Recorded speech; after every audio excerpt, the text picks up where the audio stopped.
ഞാൻ all Kerala caterers അസോസിയേഷൻ്റെ സംസ്ഥാന പ്രസിഡന്റ് പ്രിൻസ് ജോർജ്, സംസ്ഥാന ട്രഷറർ ശ്രീ MG ശ്രീവത്സൻ, ഭരണസമിതി അംഗം സുനുകുമാർ, സംസ്ഥാന സെക്രട്ടറി KK കബീർ, ഷാഹുൽ അമീദ്.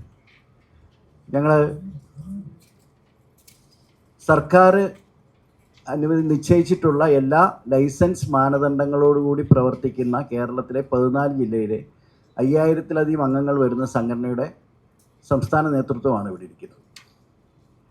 രാജ്യത്തിപ്പോൾ അടിക്കടി ഉണ്ടാകുന്ന വിലവർധനവിനെതിരെ നാളെ സെക്രട്ടേറിയറ്റ് പടിക്കൽ സംസ്ഥാനത്തെ 14 ജില്ലയിലെയും ഞങ്ങളുടെ മുഴുവൻ അംഗങ്ങളെയും പങ്കെടുപ്പിച്ചുകൊണ്ടുള്ള ഒരു ധർണ സെക്രട്ടേറിയറ്റ് പടിക്കൽ നടത്തുകയാണ്.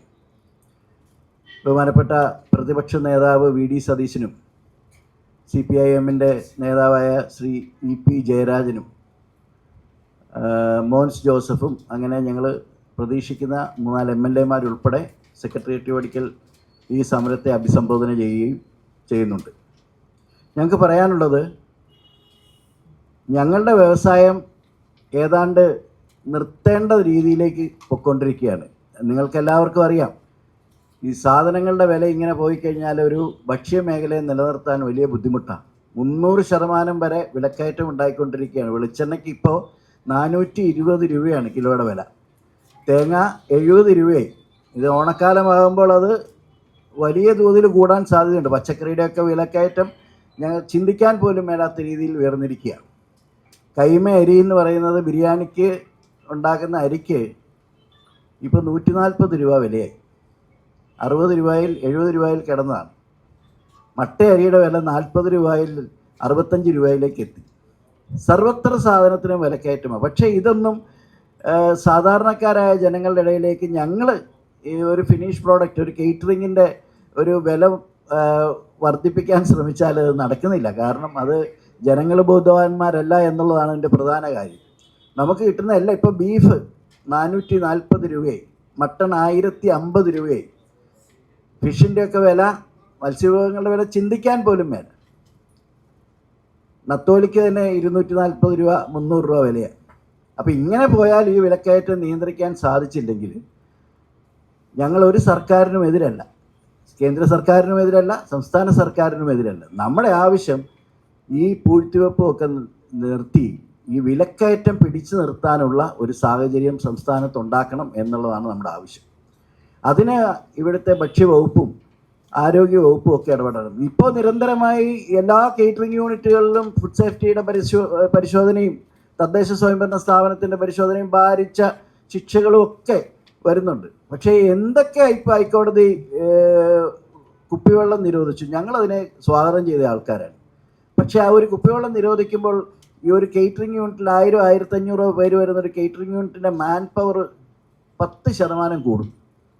വെള്ളം ഗ്ലാസ്സിൽ ഒഴിച്ചു കൊടുക്കേണ്ട ഒരു ടേബിൾ സെറ്റിങ്ങിൽ ആൾക്കാർ ഇരിക്കുന്നിടത്ത് എത്തണമെങ്കിൽ അത്രയും ആൾക്കാരെ വേണം. പാരമ്പര്യ തൊഴിലാളികളൊക്കെ തീർന്നുകൊണ്ടിരിക്കുകയാണ്. പാചക തൊഴിലാളികളെന്ന് പറയുന്ന വിഭാഗം കുറഞ്ഞു വന്നുകൊണ്ടിരിക്കുകയാണ് കുക്കിംഗ് നമുക്ക് ചെയ്തു തരുന്നത്. അപ്പോൾ അതിന് വേറൊരു തലത്തിലേക്ക് ഷെഫ് എന്നൊക്കെ പറയുന്ന രീതിയിലുള്ള ആൾക്കാർ വരുമ്പോൾ അതിൻ്റെ വേജസ് കൂടുന്നു, മറ്റു കാര്യങ്ങൾ കൂടുന്നു. ഇതനുസരിച്ച് ഒരു വിലവർധന ഉണ്ടാക്കാൻ ഞങ്ങൾക്കും ബുദ്ധിമുട്ടുണ്ട്. കാരണം 70% സാധാരണക്കാരായ ആൾക്കാരുടെ വീടുകളിലെ പാചകം ഒക്കെ ഏറ്റെടുത്ത് നടത്തുകയാണ്. അപ്പോൾ അതിന് ഒരു പരിധിയിൽ കൂടുതൽ നമുക്കൊന്നും അതിനെ ലാഭകരമായി കൊണ്ടുനടക്കാൻ സാധിക്കുന്നില്ല, അല്ലെങ്കിൽ ഒരു പരിധിയിൽ കൂടുതൽ വില കൂട്ടാനും പറ്റുന്നില്ല. അപ്പോൾ ഇതിന് മാർക്കറ്റിൽ ലഭിക്കുന്ന സാധനങ്ങളുടെ വില നിയന്ത്രിക്കുക എന്നുള്ളതാണ് ഇതിൻ്റെ ഏറ്റവും അത്യന്താപേക്ഷിതമായ ആവശ്യങ്ങൾ. അപ്പോൾ അതിനുവേണ്ടി ഒരു അതിജീവനത്തിന് വേണ്ടിയുള്ള ഒരു സമരം എന്നാണ് ഞങ്ങൾ ഉദ്ദേശിക്കുന്നത്. ആ സമരമാണ് നാളെ സെക്രട്ടേറിയറ്റ് പടിക്കൽ നടത്താൻ ഉദ്ദേശിക്കുന്നത്. ഇതിന് വലിയ വലിയ പ്രയാസങ്ങളുണ്ട് ഇതിനകത്ത്. മാത്രമല്ല, ഇപ്പോൾ സർവീസ് സ്റ്റാഫിൻ്റെ കാര്യത്തിൽ പറയുകയാണെങ്കിൽ 3 വർഷം മുമ്പ് 250-300 രൂപ, ഇന്നത് 750 തൊട്ട് 900 രൂപ വരെ. എന്നാൽ ആ മേഖലയിൽ വർക്ക് ചെയ്യുന്ന ചെറുപ്പക്കാരായ ആൾക്കാരെ ഇപ്പോൾ കിട്ടാനുമില്ല.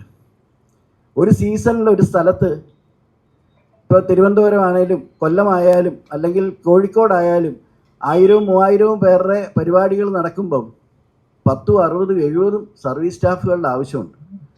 ബുഫേ എന്ന് പറയുന്ന സിസ്റ്റത്തിലേക്ക് വരുമ്പോൾ മാത്രമേ ഇച്ചിരി കുറയുന്നുള്ളൂ. അത്രയും ആൾക്കാർ, അങ്ങനെയുള്ള 10-20 ഈവൻ്റ് ഒരേ സ്ഥലത്ത് നടക്കും. ഇപ്പോൾ തിരുവനന്തപുരത്ത് പട്ടണത്തിൽ തന്നെ ഒരു ദിവസം ചിലപ്പം 10-20 കേറ്ററിംഗ് നടക്കും. അതിനൊന്നും പറ്റിയ ആൾക്കാരെ ഇപ്പം ലഭിക്കുന്നില്ല. അപ്പം കൂടുതൽ കൂലി കൊടുത്ത് ആൾക്കാരെ കൊണ്ടുവരേണ്ടതായി നിർബന്ധിതരാകുക. അങ്ങനെയുള്ള വിഷയങ്ങളൊക്കെ വരുമ്പോൾ നമുക്ക് പിടിച്ചു നിൽക്കാൻ സാധിക്കുന്നില്ല. ഇപ്പം ചിരട്ട, ബിരിയാണി ദമ്മിടുന്ന ചിരട്ട 6 രൂപ കിലോയ്ക്ക് വാങ്ങിക്കൊണ്ടിരുന്ന ചിരട്ട ഇന്ന് 35 രൂപയെ. 1 കിലോ ചിരട്ടയുടെ വിലയാണ് പറഞ്ഞത്. അപ്പോൾ ഇത് ഒരു അന്തവുമില്ലാതെ അപ്പം പറയുന്നത് ചിരട്ട എക്സ്പോർട്ടിന് പോകുന്നു, ലഭ്യമല്ല എന്നൊക്കെയാണ് ഇപ്പോൾ പറയുന്നത്. പക്ഷേ ഇതൊന്നും അല്ല ഇതിൻ്റെ വിഷയം. ഹോർട്ടിക്രോപ്പ് പോലെയുള്ള സംസ്ഥാനത്തിന് പലവിധ പച്ചക്കറി സംരക്ഷിക്കുക അല്ലെങ്കിൽ സംഭരിക്കുകയൊക്കെ ചെയ്യുന്ന കാര്യങ്ങൾ ഞങ്ങൾ പല പ്രാവശ്യമായി ഇവരുമൊക്കെ ആയിട്ട് പല ഡീലുകൾക്ക് പോയത്, ഒന്നും പ്രോപ്പറായിട്ട് നടക്കുന്നില്ല എന്നുള്ളതാണ് അതിൻ്റെ വാസ്തവം. ഇത്രയോ 14 ലക്ഷം ഹെക്ടറോ മറ്റോ നെൽകൃഷിയുണ്ട്. നെൽകൃഷിക്കാരൻ്റെ പത്രവാർത്ത വായിച്ചാൽ അറിയാം, നെല്ലിന് പണം കിട്ടുന്നില്ല എന്ന് പറയുക, തേങ്ങ കിട്ടുന്നില്ല എന്ന് പറയുക. പക്ഷെ നെൽകർഷകന് പൈസ കിട്ടുന്നില്ല. പക്ഷേ മാർക്കറ്റിലെ അരിക്ക് അതിന് 10-60 രൂപയായിട്ട് കൂടിക്കൊണ്ടിരിക്കുക. നെല്ല് കൂട്ടിയിട്ട് അത് നനഞ്ഞു പോകുന്നു, ഉപയോഗിക്കാൻ കൊള്ളാകുന്നു, മില്ലുകാർ ഏറ്റെടുക്കാതെ, ഇങ്ങനെയൊക്കെ പല വിഷയങ്ങളുണ്ട്. ഇതിനകത്തൊക്കെ സർക്കാർ പ്രോപ്പറായി ഇടപെടണം. അതിനൊരു മാനദണ്ഡം സർക്കാർ ഉണ്ടാക്കണം. അതുപോലെ തന്നെ പല പല നിയമങ്ങൾ, ഫുഡ് സേഫ്റ്റിയുടെ ആണെങ്കിലും മറ്റ് പല നിയമങ്ങൾ, ഈ നിയമങ്ങളെല്ലാം കൂടെ വരുമ്പോൾ അതെല്ലാം പാലിക്കപ്പെട്ടു പോകുമ്പോഴത്തേക്കാണ് അതിനിടയിൽ അനധികൃതമായി, അതായത് ഈ മാതിരി ലൈസൻസ് ഒന്നുമില്ലാതെ പ്രവർത്തിക്കുന്ന ഒരു കൂട്ടം കേറ്ററിംഗ് യൂണിറ്റുകളുണ്ട്. അപ്പോൾ അതും ഞങ്ങളുമായിട്ട് ഒത്തിരി വ്യത്യാസമുണ്ടാകും. അവർക്കിതൊന്നും ബാധകമല്ല.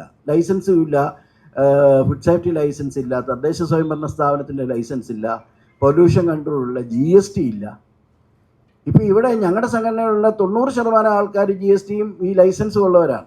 GSTക്ക് ആണെങ്കിൽ കോമ്പൗണ്ട് ചെയ്യൽ കോമ്പൻസേഷനൊക്കെ ചെയ്യുമ്പോൾ ഇൻപുട്ട് കിട്ടുന്നുമില്ല. അങ്ങനെ അനവധി വിഷയങ്ങളുണ്ട്. അപ്പോൾ ഇത് പല പ്രാവശ്യമായി നിവേദനങ്ങളൊക്കെ കൊടുത്തിട്ടുണ്ട്. തോമസ് ഐസക് ഉണ്ടായിരുന്ന കാലം തൊട്ട് ഇത് സ്ഥിരമായി ഇങ്ങനെ കൊടുത്തുകൊണ്ടിരിക്കുമ്പോൾ പരിഹരിക്കാമെന്നൊക്കെ പറഞ്ഞിങ്ങനെ പോവുക കാര്യങ്ങൾ. പക്ഷെ ഇപ്പം നിവൃത്തിയില്ല എന്നുള്ളത് വന്നുകൊണ്ട് ഒരു സമരത്തിലേക്ക് ഇറങ്ങേണ്ടതായ ഒരു അത്യാവശ്യം വന്നു. ആ ഒരു സമരം, അല്ലാതെ ഇതൊരു പ്രത്യേക നേരത്തെ ഇവിടെ സൂചിപ്പിച്ചതുപോലെ അട്ടിമറിയോ അല്ലെങ്കിൽ അതിൻ്റെ അങ്ങനെയുള്ള ഒരു സ്വഭാവത്തിൽ ഉണ്ടാകുന്ന ഒരു സംഘടനയല്ല. ഇത് കേറ്റേഴ്സ് ഓണേഴ്സിൻ്റെ സംഘടനയാണ്. എല്ലാവരെയും വിളിച്ചാൽ സ്ഥിരമായ ഒരു സമരത്തിനൊന്നും കിട്ടുകയില്ല. അതിജീവനത്തിന് വേണ്ടിയൊക്കെ ഒരു കുടുംബം പുലർത്താനൊക്കെ ജീവിക്കുന്ന ആൾക്കാരുടെ സംഘടനയാണ്. അപ്പം നാളെ നടക്കുന്ന ഈ പരിപാടിയിലേക്ക്, ഈ സമരത്തിന് വിജയത്തിനായി എല്ലാ മാധ്യമ പ്രവർത്തകരും ഞങ്ങളെ സഹായിക്കണം, ഞങ്ങളുടെ കൂടെ ഉണ്ടാകണമെന്ന് അഭ്യർത്ഥിക്കുക. വിലവർദ്ധനവ് കേറ്ററേഴ്സിനെ മാത്രം ബാധിക്കുന്ന ഒരു വിഷയമല്ല. അത് സമൂഹത്തിലെ എല്ലാ വിഭാഗം ജനങ്ങളെയും ബുദ്ധിമുട്ടിക്കുന്ന അല്ലെങ്കിൽ അനുഭവിക്കുന്ന ഒരു വിഷയമാണ്. ഈ ഒരു വിലവർദ്ധനവ് ഏറ്റെടുക്കേണ്ട രാഷ്ട്രീയ പാർട്ടികൾ ആരും തന്നെ നിർഭാഗ്യവശാൽ മുന്നോട്ട് വരുന്നതായിട്ട് കാണുന്നുമില്ല. അതെല്ലാം കണക്കിലാക്കിക്കൊണ്ടാണ് ഈ വിലവർദ്ധനവ് ഓൾ കേരള കേറ്ററേഴ്സ് അസോസിയേഷൻ ഏറ്റെടുക്കുകയും ഈ ഒരു 10,000-ഓളം ആളുകളെ പങ്കെടുപ്പിച്ചുകൊണ്ട് നാളെ സെക്രട്ടേറിയറ്റിന് മുന്നിൽ ഒരു മാർച്ച് സംഘടിപ്പിക്കുവാൻ തീരുമാനിച്ചത്. പ്രസിഡന്റ് പറഞ്ഞതുപോലെ എല്ലാ പത്രമാധ്യമ ആളുകളുടെയും സഹായ സഹകരണം പ്രതീക്ഷിക്കുന്നു. പ്രിയപ്പെട്ടവരെ, ഞാനൊരു 2-3 മാസത്തിനിങ്ങോട്ട് ഒരു വിഷയം മാത്രം പറഞ്ഞോളാം.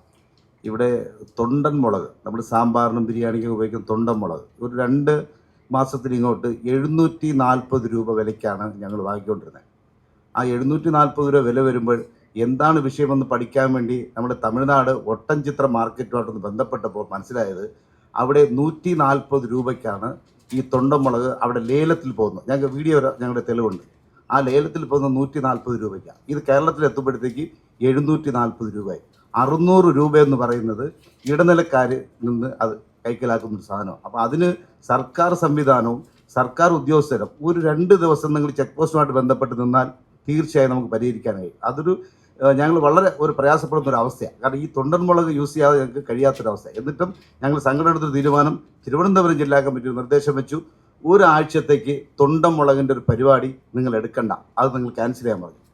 ഇന്ന് ആ മുളകിൻ്റെ വില എന്ന് പറയുന്നത് 85 രൂപയാണ്. അപ്പോൾ ഇത് ഞങ്ങളെടുത്തൊരു ചെറിയ തീരുമാനം, അത് ഞങ്ങളുടെ അസോസിയേഷൻ ഒരു ചെറിയ തീരുമാനം എടുത്തപ്പോൾ അതും തിരുവനന്തപുരം ജില്ലയിൽ ഇത്രയും കുറയ്ക്കാൻ കഴിഞ്ഞാൽ സർക്കാർ സംവിധാനങ്ങൾക്ക് ഞങ്ങൾ ഒരുപാട് സഹായിക്കാൻ കഴിയും. അത് എൻ്റെ പ്രിയപ്പെട്ട പത്രമാധ്യമങ്ങൾ ആ ഒരു റിപ്പോർട്ട് നിങ്ങൾ ഭംഗിയായിട്ട് നിങ്ങൾ സർക്കാരിൽ എത്തിക്കുക. ഈ സംവിധാനങ്ങൾ അതായത് ഉറങ്ങിയിരിക്കുന്ന ചില ഉദ്യോഗസ്ഥരെ ഉണർത്താനുള്ളൊരു സംവിധാനമായിട്ട് മാറ്റിയെടുക്കുക. തീർച്ചയായും ഈ സമരത്തിന് നിങ്ങളുടെ എല്ലാവരും സഹായം വേണമെന്ന് ഒരിക്കൽ കൂടി അഭ്യർത്ഥിക്കുന്നു. മറ്റൊരു പ്രധാന വിഷയം ഈ പെട്രോളിയം പ്രോഡക്റ്റിൻ്റെ വില, അത് പറയാതെ പോകാനൊരു നിവൃത്തിയുമില്ല. ഈ അടിക്കടിക്ക് ഇപ്പം ഞങ്ങൾ ശരിക്കും ഭയപ്പെട്ടത് ഈ യുദ്ധം വന്നു കഴിഞ്ഞപ്പോൾ ഇനിയും കൂട്ടുകയാണെങ്കിൽ പിന്നെ അതായത് ഒരു കേറ്ററിംഗ് യൂണിറ്റിൽ മിനിമം 2 ട്രാവലർ എങ്കിലും കാണും, അല്ലെങ്കിൽ അതിനോടനുബന്ധമായ ചെറിയ വണ്ടികൾ കാണും.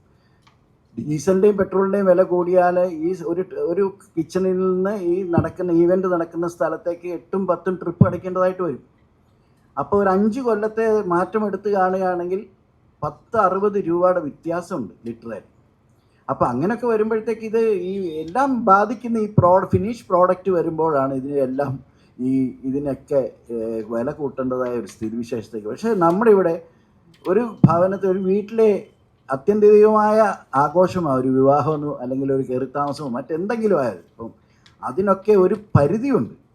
ഒരു 10% ആൾക്കാരുണ്ട് വലിയ രീതിയിലൊക്കെ ഒന്നും നോക്കാതെ കേറ്ററിംഗ് ഒക്കെ കൊടുക്കുകയും ആഘോഷങ്ങൾ നടത്തുകയൊക്കെ ചെയ്യുന്ന അനവധി വളരെ വളരെ കുറച്ച് ആൾക്കാർ 10% കാണും. ബാക്കിയുള്ളവർക്ക് അവരുടെ ജീവിത രീതിയിൽ മിച്ചം പിടിക്കുന്ന കാശ് കൊണ്ടൊക്കെ ആയിരിക്കും നടക്കുന്നത്. സ്വർണത്തിൻ്റെ വില മറ്റു പല കാര്യങ്ങളുണ്ടല്ലോ ഇതിന്. അപ്പോൾ ഇനിയിപ്പോൾ ഇതിനെ എങ്ങനെയാണ് മുന്നോട്ട് കൊണ്ടുപോവുക എന്നുള്ളത് ഞങ്ങളുടെ മുമ്പിൽ വലിയ പ്രതിസന്ധിയായി വന്നതുകൊണ്ട് ആണ് ഇപ്പോൾ ഈ സമരം അനൗൺസ് ചെയ്യുകയും സമരത്തിനായി പുറത്തിറങ്ങുകയൊക്കെ ചെയ്യുന്നത്.